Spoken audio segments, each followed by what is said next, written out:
New question है ये relation का। बहुत ज़्यादा इसका वेटेज है, बहुत बार ये बोर्ड में पूछा गया, चाहे यूपी बोर्ड हो, सीबीएसई बोर्ड हो या आईएससी बोर्ड हो। क्वेश्चन क्या है? Let n be the set of all natural numbers and let r be a relation on n cross n defined by a comma b relation c comma d implies that ad is equal to B C. ये हमें proof करना है, ये मतलब definition है ad is equal to B C. So that r is an equivalence relation. Equivalence relation हमें proof करना है। तो इक्विवेलेंस रिलेशन की क्या प्रॉपर्टी हमने बताई थी? एक तो रिफ्लेक्सिव होना चाहिए, दूसरा सिमेट्रिक होना चाहिए, और third one is transitive relation. अगर वो सारी प्रॉपर्टी वो फॉलो कर रहा है तो ही वो इक्विवेलेंस रिलेशन होगा, अदरवाइज नहीं होगा। तो हम देखते हैं यहाँ पे रिफ्लेक्सिव। तो रिफ्लेक्सिव की कंडीशन क्या होती है? ए रिलेट करना चाहिए ए से। अगर ए रिलेट ए से कर रहा है तभी वो रिफ्लेक्सिव रिलेशन होगा, अदरवाइज वो रिफ्लेक्सिव रिलेशन नहीं होगा।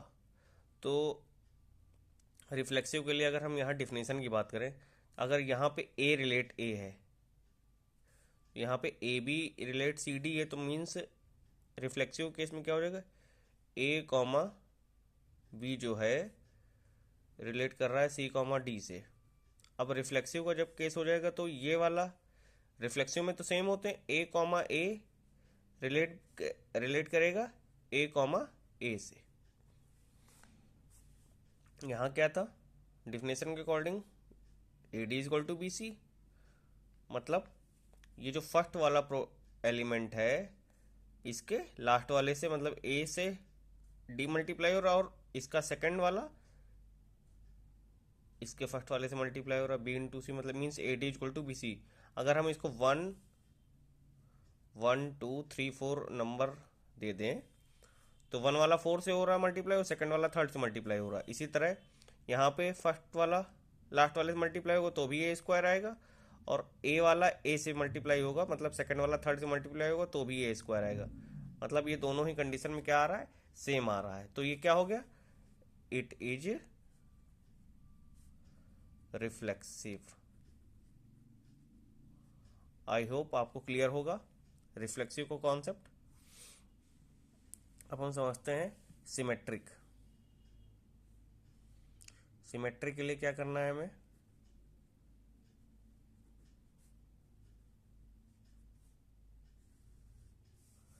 सिमेट्रिक की कंडीशन हमने बताई थी, ए कॉमा बी रिलेट करता है बी कॉमा ए से।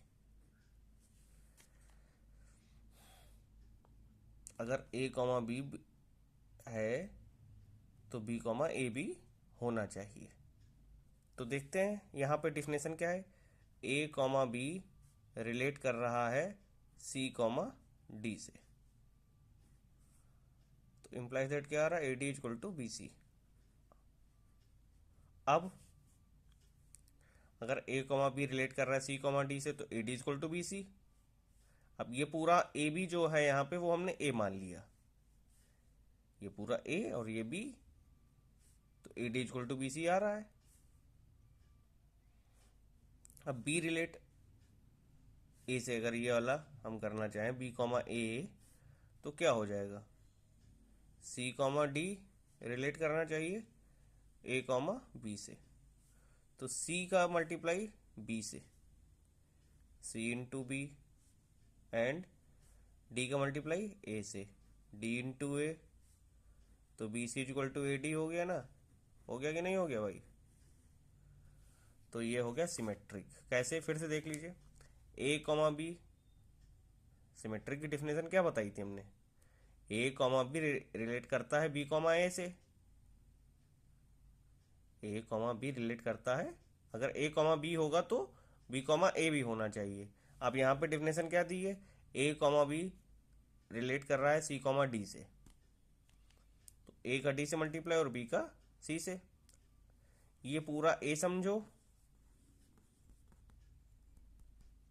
ए बी, तो ए की जगह हमने यहाँ ये पूरा क्या है? ए, और ये पूरा है बी, तो ए डी बराबर बी सी आ गया। उसी तरह यहाँ पे बी की जगह क्या है? सी कॉमा डी है।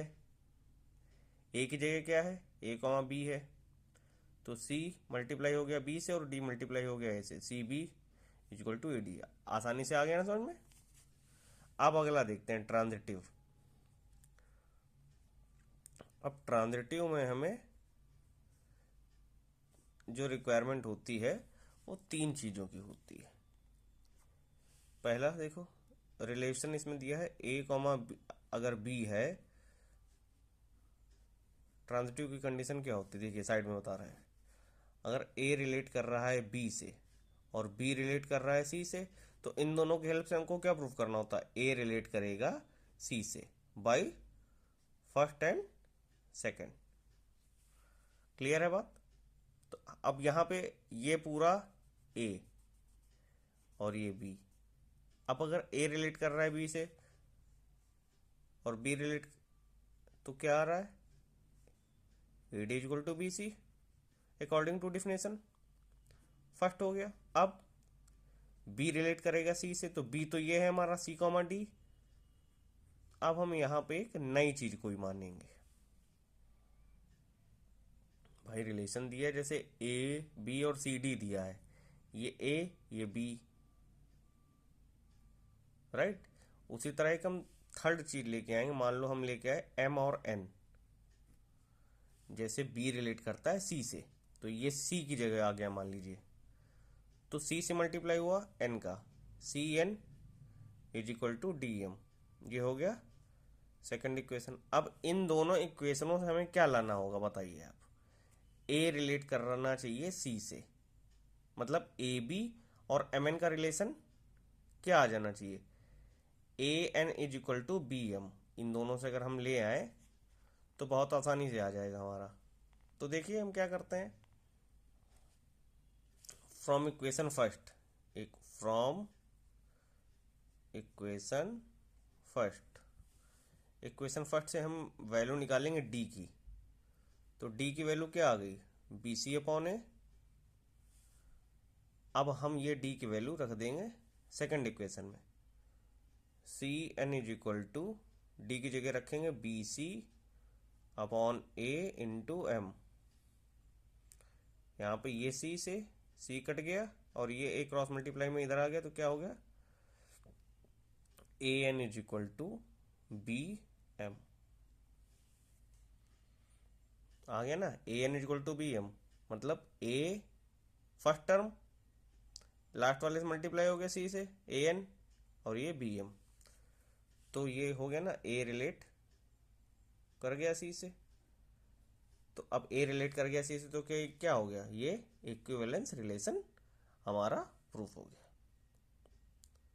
तो आई होप आपको ये क्वेश्चन अच्छे से समझ में आया होगा। ज़्यादा से ज़्यादा इसको अपने फ्रेंड्स के साथ शेयर करिए, लाइक करिए, और कोई प्रॉब्लम होती है तो उसको बताइए। जितनी जल्दी हो सकेगा सॉल्यूशन आपके पास पहुंच जाएगा। थैंक यू, बने रहिए हमारे साथ।